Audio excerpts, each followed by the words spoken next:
Chair recognizes the gentlewoman from Wyoming, Vice Chair Cheney. Thank you, Mr. Chairman. Before we turn to what Ms. Hutchinson saw and heard in the White House during the violent attack on the Capitol on January 6th, let's discuss certain communications White House Chief of Staff Mark Meadows had on January 5th. President Trump's associate, Roger Stone, attended rallies during the afternoon and the evening of January 5th in Washington, D.C. On January 5th and 6th, Mr. Stone was photographed with multiple members of the Oath Keepers who were allegedly serving as his security detail. As we now know, multiple members of that organization have been charged with or pled guilty to crimes associated with January 6th.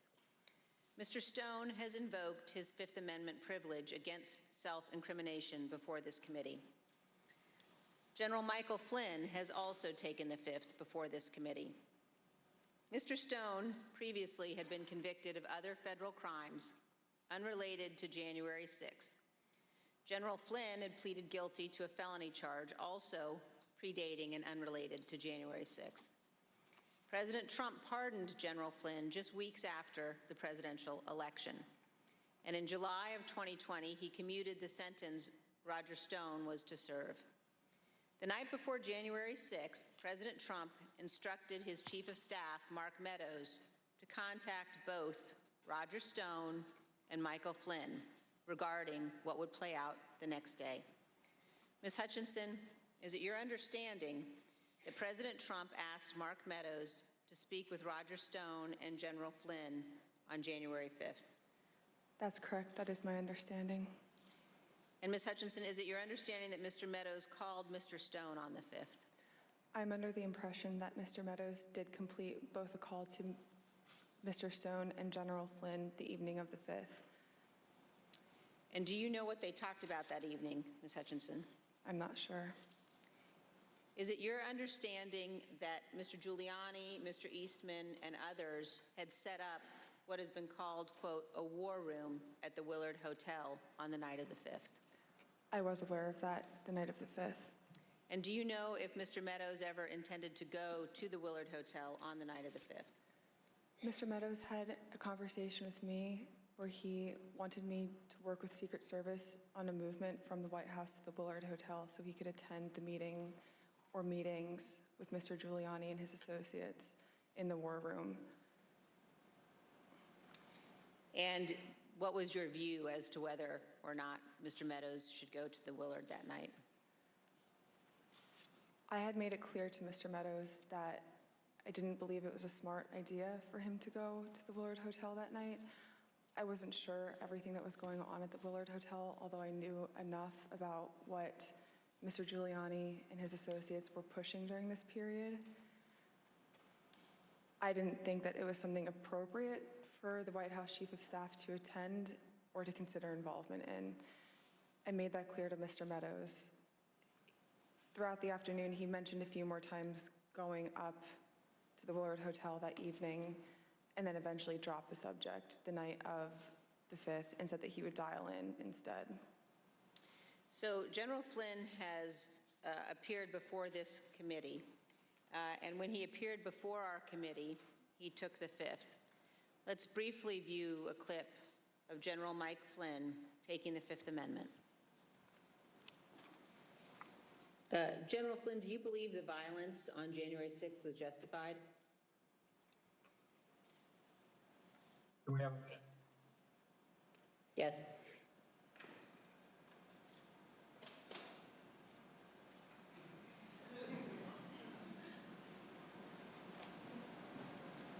All right, we're back. Congressman Cheney, could you repeat the question, please? Yes. General Flynn, do you believe the violence on January 6th was justified? Is that, can I get a clarification? Is that a moral question or are you asking a legal question? I'm asking both.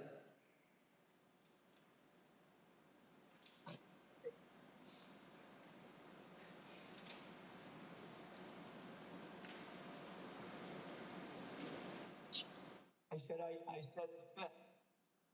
Do you believe the violence on January 6th was justified morally? Take the fifth. You believe the violence on January 6th was justified legally? Fifth. General Flynn, do you believe in the peaceful transition of power in the United States of America? The fifth.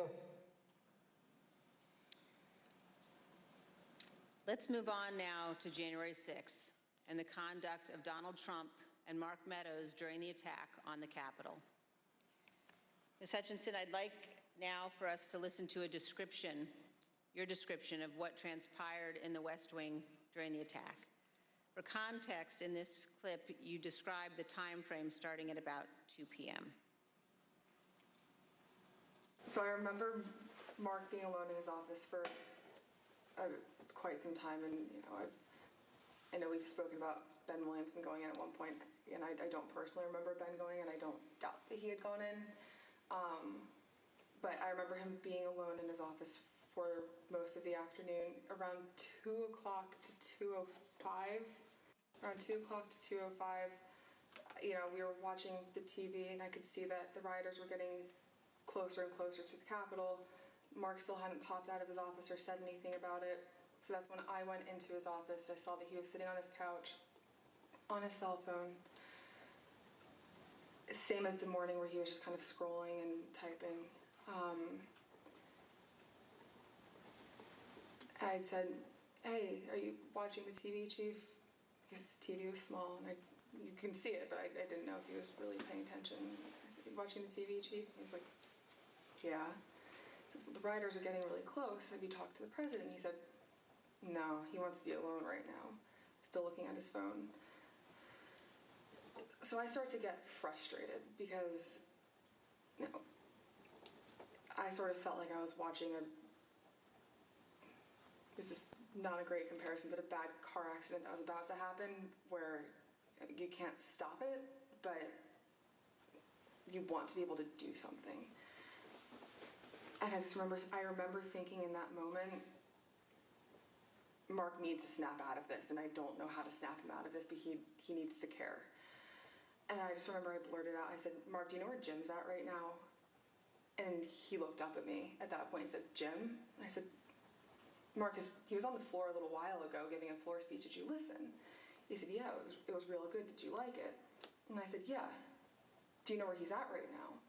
He said, "Well, no, I haven't heard from him." And I said, "You might want to check in with him, Mark." And I remember pointing at the TV, and I said, "The rioters are getting close. They might get in." And he looked at me and said something to the effect of, "All right, I'll give him a call." Not long after the rioters broke into the Capitol, you described what happened with White House counsel Pat Cipollone. No more than a minute and a half later, I see Pat Cipollone barreling down the hallway towards our office and rushed right in, looked at me, said, "Is Mark in his office?" And I said, "Yes." He just looked at me and started shaking his head and went over, opened Mark's office door, stood there with the door propped open, and said something to Mark is still sitting on his phone. I remember glancing and he's still sitting on his phone. And I remember Pat saying to him something to the effect of, "The rioters have gotten to the Capitol, Mark.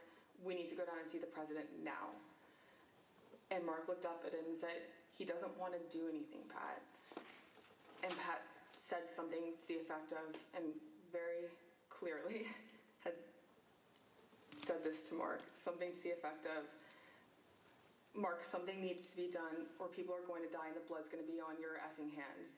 This is getting out of control. I'm going down there." And at that point, Mark stood up from his couch, both of his phones in his hand. He had his glasses on still. He walked out with Pat. He put both of his phones on my desk and said, "Let me know if Jim calls." And they walked out and went down to the dining room. A few minutes later, Representative Jordan called back. A couple minutes later, so likely around between 2:15 and 2:25. I know the tweet went out at 2:24. I don't remember if I was there when the tweet went out or if it happened right afterwards, but Jim had called. I answered the phone, said 1 second. He knew it was, I guess he knew it was me. I introduced myself, but I don't remember if he called my cell phone or if he had called one of Mark's. But I answered the phone and said, 1 sec, Mark's on the hall, I'm going to go hand the phone to him. He said, okay. So I went down, I asked the valet if Mark was in the dining room. Valet said yes. I opened the door to the dining room, briefly stepped in to get Mark's attention, showed him the phone, like flipped the phone his way so he could see it said Jim Jordan. He had stepped to where I was standing there holding the door open, took the phone talking to Jim with the door still propped open. So I took a few steps back. So I probably was 2 feet from Mark. He was standing in the doorway going into the Oval Office dining room. They had a brief conversation, and in the crossfires, I heard briefly like what they were talking about, but in the background, I had heard conversations in the Oval dining room at that point talking about the Hang Mike Pence chants. That clip ended, Ms. Hutchinson, with you recalling that you heard the President, Mr. Meadows, and the White House counsel discussing the Hang Mike Pence chants. And then you described for us what happened next. It wasn't until Mark hung up the phone, handed it back to me. I went back to my desk. A couple minutes later, him and Pat came back, possibly Eric Hirschman too. I'm pretty sure Eric Hirschman was there. But I'm confident it was Pat that was there. I remember Pat saying something to the effect of, Mark, we need to do something more. They're literally calling for the vice president to be effing hung. And Mark had responded something to the effect of, you heard him, Pat. He thinks Mike deserves it. He doesn't think they're doing anything wrong. To which Pat said something, this is effing crazy. We need to be doing something more. Briefly stepped into Mark's office, and when Mark had said something to the effect of he doesn't think they're doing anything wrong, knowing what I had heard briefly in the dining room, coupled with Pat discussing the Hang Mike Pence chants in the lobby of our office, and then Mark's response, I understood there to be the rioters in the Capitol that were chanting for the vice president to be hung. Let me pause here on this point. As rioters chanted Hang Mike Pence, the President of the United States, Donald Trump, said that, quote, Mike deserves it, and that those rioters were not doing anything wrong. This is a sentiment that he has expressed at other times as well. In an interview with ABC News correspondent Jonathan Karl, President Trump was asked about the supporters chanting Hang Mike Pence last year. Instead of condemning them, the former president defended them. Because it's common sense, John. It's common sense that you're supposed to protect. How can you, if you know a vote is fraudulent, right? Yeah. How can you pass on a fraudulent vote to Congress? President Trump's view that the rioters were not doing anything wrong and that, quote, Mike deserved it, helps us to understand why the president did not ask the rioters to leave the Capitol for multiple hours. In fact, he put this tweet out at 2:24 p.m. Ms. Hutchinson, do you recall seeing this tweet in which the president said the vice president did not have the courage to do what needed to be done? I do. And Ms. Hutchinson, what was your reaction when you saw this tweet? As a staffer that worked to always represent the administration to the best of my ability and to showcase the good things that he had done for the country, I remember feeling frustrated, disappointed, and really, it felt personal. It was really sad. As an American, I was disgusted. it was unpatriotic, it was un-American. We were watching the Capitol building get defaced over a lie. And it was something that was really hard in that moment to digest, knowing what I had been hearing down the hall in the conversations that were happening, seeing that tweet come up and knowing what was happening on the Hill.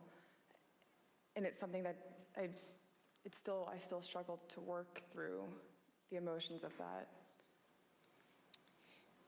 Ms. Hutchinson, we have also spoken to multiple other White House staff about their reaction to Donald Trump's 224 tweet, condemning Mike Pence for not having the courage to refuse to count electoral votes, an act that would have been illegal.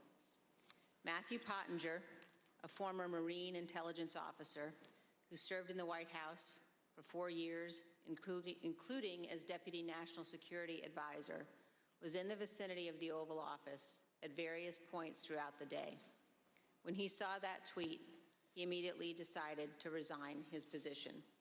Let's watch him describe his reaction to the president's tweet.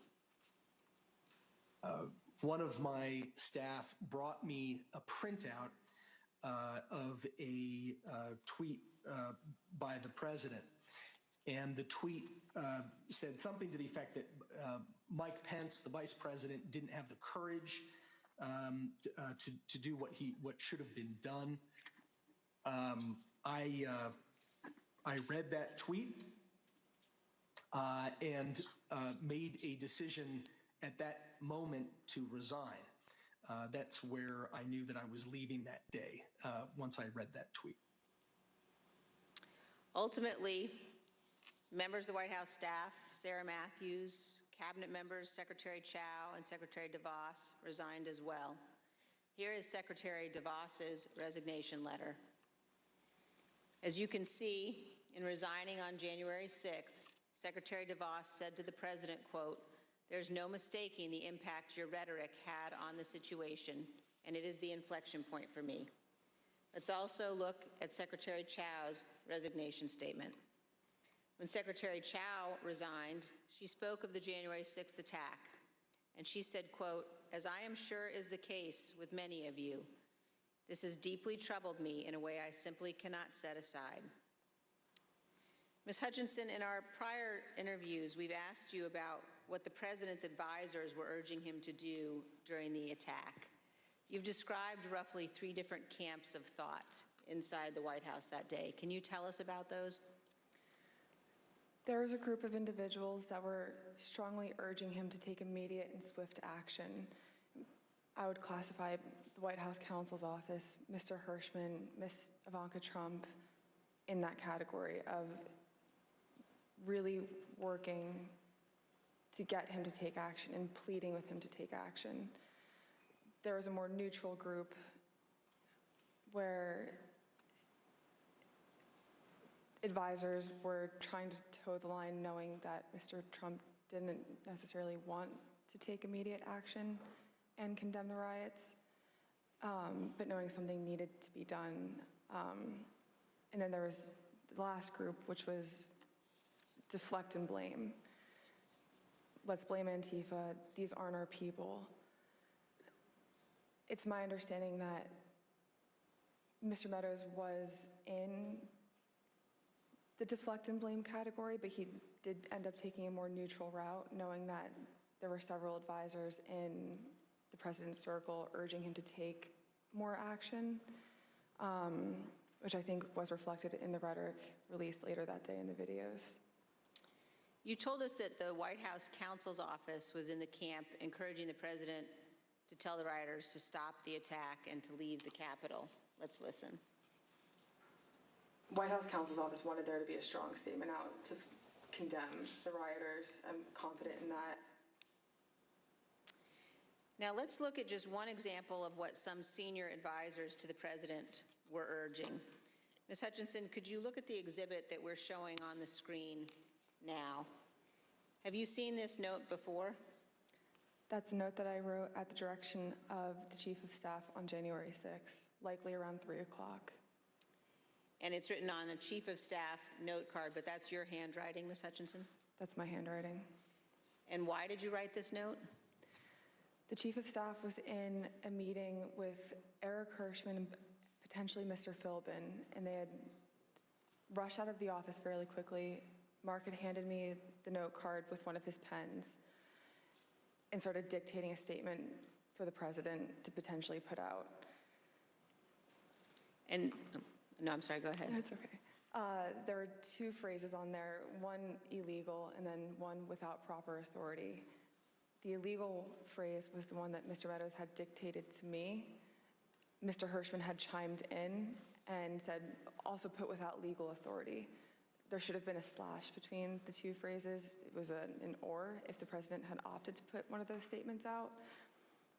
Evidently, he didn't. Later that afternoon, Mark came back from the Oval Dining Room and put the palm card on my desk with illegally crossed out, but said we didn't need to take further action on that statement.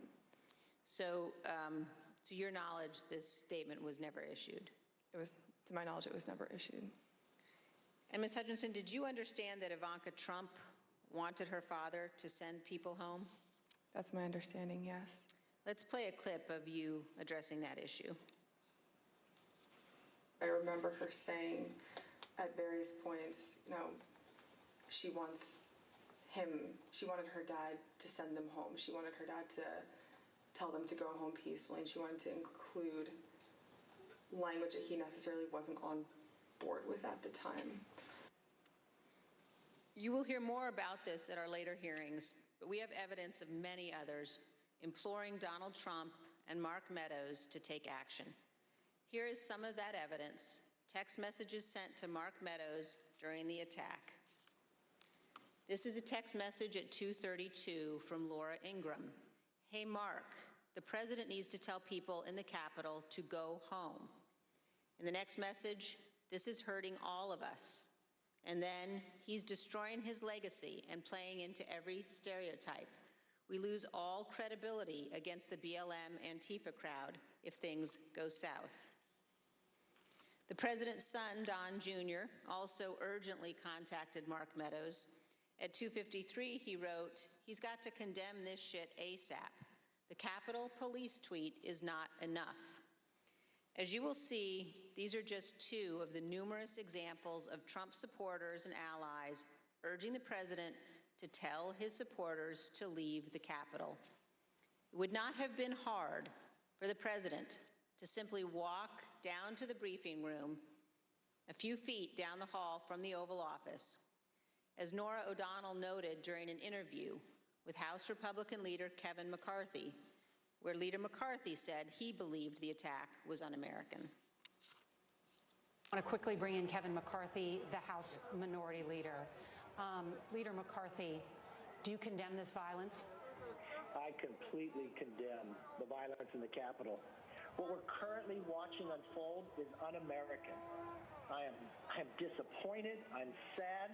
This is not what our country should look like. This is not who we are. This is not the First Amendment. This has to stop, and this has to stop now. Leader McCarthy, the President of the United States has a briefing room steps from the Oval Office. It is, the cameras are hot 24/7, as you know. Why hasn't he walked down and said that now? I conveyed to the president what I think is best to do, and I'm hopeful the president will do it. Republican House member Mike Gallagher also implored the president to call off the attack. Mr. President, you have got to stop this. You are the only person who can call this off. Call it off. The election is over. Call it off. This is bigger than you. It's bigger than any member of Congress. It is about the United States of America, which is more important than any politician. Call it off. It's over. Despite the fact that many people close to Donald Trump were urging him to send people home, he did not do so until later, much later. At 4:17 p.m., Donald Trump finally told the rioters to go home and that he loved them. Here's a portion of the video President Trump recorded from the White House. We have to have peace. So go home. We love you. You're very special. You've seen what happens. You see the way others are treated that are so bad and so evil. I know how you feel. But go home and go home in peace. But as we will show in even greater detail in future hearings, Donald Trump was reluctant to put this message out, and he still could not bring himself to condemn the attack. Ms. Hutchinson has told us that too. The one that he put out at 4:17.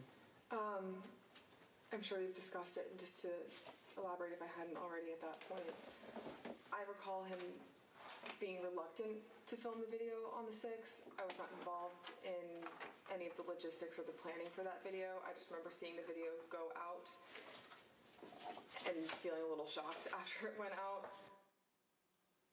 On the evening of January 6th and the day after, the president's family and his senior staff and others tried to encourage the president to condemn the violence and commit to the peaceful transition of power.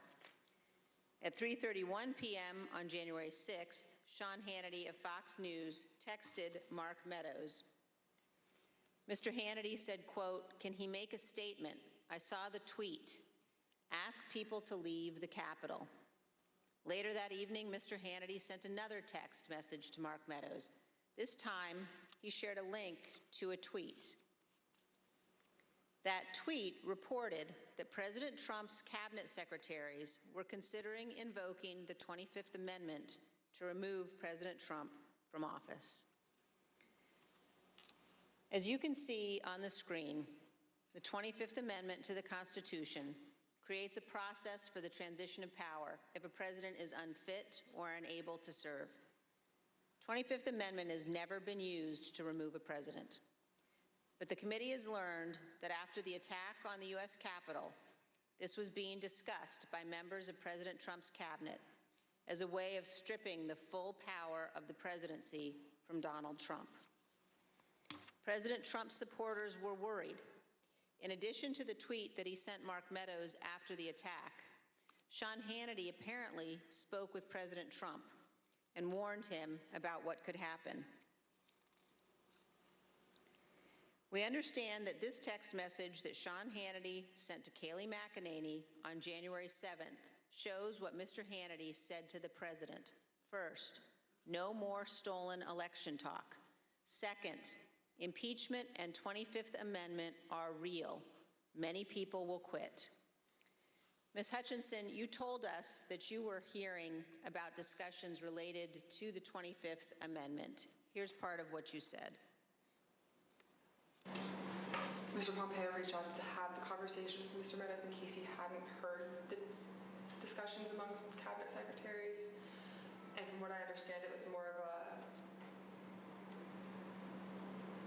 this is what I'm hearing, I want you to be aware of it, but I also think it's worth putting on your radar because you are the chief of staff. You're technically the boss of all the cabinet secretaries, and you know, if conversations progress, you should be ready to take action on this. Like, I'm concerned for you and your positioning with this. You know, reach out to me if you have any questions or like I can be helpful with you at all. Inside the White House, the president's advisors, including members of his family, wanted him to deliver a speech to the country. Deputy White House counsel Pat Philbin prepared the first draft of what would be the president's remarks on national healing, delivered via pre-taped video on January 7th. When he arrived at the White House on the 7th, Mr. Philbin believed that more needed to be said, so he sat down and started writing. He shared the draft with Pat Cipollone, who also believed the president needed to say more. Mr. Cipollone agreed with the content, as did Eric Hirschman, who reviewed the draft. The committee has learned that the president did not agree with the substance as drafted and resisted giving a speech at all. Ms. Hutchinson, do you recall discussions about the president's speech on January 7th? I do. Let's listen, Ms. Hutchinson, to what you told us about that and about the process of crafting those remarks. I learned from a conversation with Mark and overhearing between him and White House counsel and Eric Hirschman as well that Trump didn't necessarily think he needed to do anything more on the 7th than what he had already done on the 6th. When he was convinced to put out a video on the 7th, I understand that he had a lot of opinions about what the context of that announcement were to entail. I had original drafts of the speech where there were several lines that didn't make it in there about prosecuting the rioters or calling them violent. He didn't want that in there. He wanted to put in there that he wanted to potentially pardon them.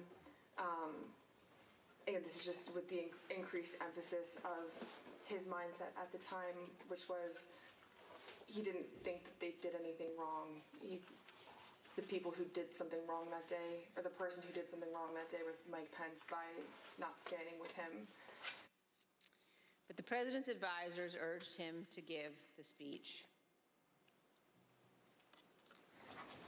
Who convinced him to do the video on the 7th? I'm not sure who convinced him or if it was a group of people that convinced him.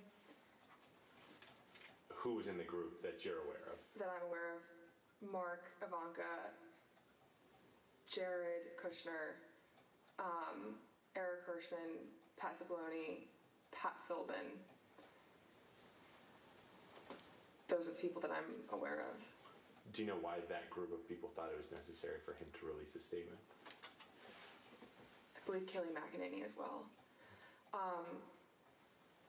From what I understood at the time, and from what the reports were coming in, there's a large concern of the 25th Amendment potentially being invoked, and there were concerns about what would happen in the Senate if the 25th was invoked. So the primary reason that I had heard, other than, we did not do enough on the 6th, we need to get a stronger message out there and condemn this, otherwise this will be your legacy. The secondary reason to that was, think about what might happen in the final 15 days of your presidency if we don't do this. There's already talks about invoking the 25th Amendment. You need this as cover. The president ultimately delivered the remarks. Unlike many of his other speeches, he did not ad-lib much. He recited them without significant alteration, except one. Even then, on January 7th, 2021, the day after the attack on the U.S. Capitol, the president still could not bring himself to say, quote, "But this election is now over." One other point about the speech, Ms. Hutchinson. Did you hear that Mr. Trump at one point wanted to add language about pardoning those who took part in the January 6th riot? I did hear that, and I understand that Mr. Meadows was encouraging that language as well. Thank you, and here's what you told us previously about that. You said he was instructed not to include it. Who was instructing him not to include language about the pardon in that January 7th? I understood from White House counsel's office coming into our office that morning that they didn't think that it was a good idea to include that in the speech. That being Pat Cipollone? That's correct. And Eric Hirschman. Ms. Hutchinson, did Rudy Giuliani ever suggest that he was interested in receiving a presidential pardon related to January 6th? He did. Ms. Hutchinson, did White House Chief of Staff Mark Meadows ever indicate that he was interested in receiving a presidential pardon related to January 6th? Mr. Meadows did seek that pardon. Yes, ma'am. Thank you, Ms. Hutchinson. Mr. Chairman, I yield back. I want to thank our witness for joining us today. The members of the Select Committee may have additional questions for today's witness, and we ask that you respond expeditiously in writing to those questions. Without objections, members will be permitted 10 business days to submit statements for the record, including opening remarks and additional questions for the witness. Without objection, the chair recognizes the vice chair for a closing statement. Thank you very much, Mr. Chairman. I want to begin by thanking Ms. Hutchinson for her testimony today. We are all in her debt. Our nation is preserved by those who abide by their oaths to our Constitution. Our nation is preserved by those who know the fundamental difference between right and wrong. And I want all Americans to know that what Ms. Hutchinson has done today is not easy. The easy course is to hide from the spotlight, to refuse to come forward, to attempt to downplay or deny what happened. That brings me to a different topic. While our committee has seen many witnesses, including many Republicans, testify fully and forthrightly, this has not been true of every witness. And we have received evidence of one particular practice that raises significant concern. Our committee commonly asks witnesses connected to Mr. Trump's administration or campaign whether they've been contacted by any of their former colleagues or anyone else who attempted to influence or impact their testimony. Without identifying any of the individuals involved, let me show you a couple of samples of answers we received to this question. First, here's how one witness described phone calls from people interested in that witness's testimony. Quote, "What they said to me is as long as I continue to be a team player, they know I'm on the right team. I'm doing the right thing. I'm protecting who I need to protect. You know I'll continue to stay in good graces in Trump world.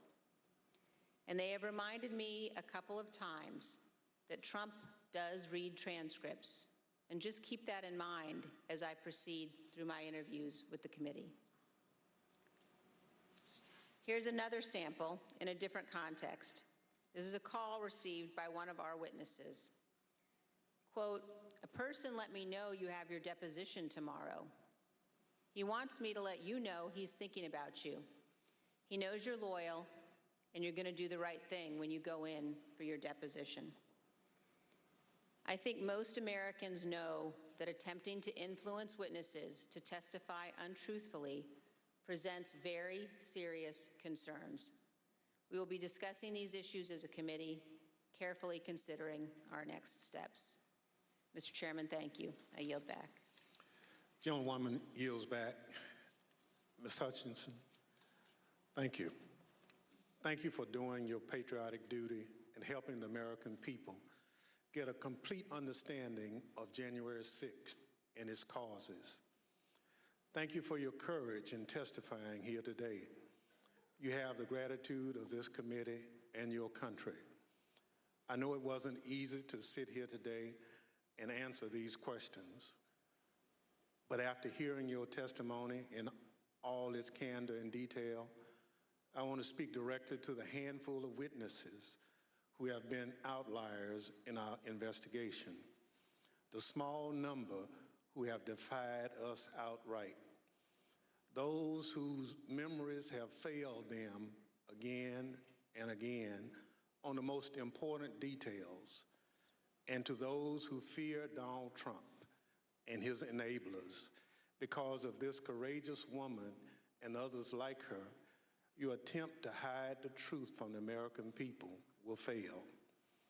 And to that group of witnesses, if you've heard this testimony today and suddenly you remember things you couldn't previously recall, or there are some details you'd like to clarify, or you discovered some courage you had hidden away somewhere, our doors remain open.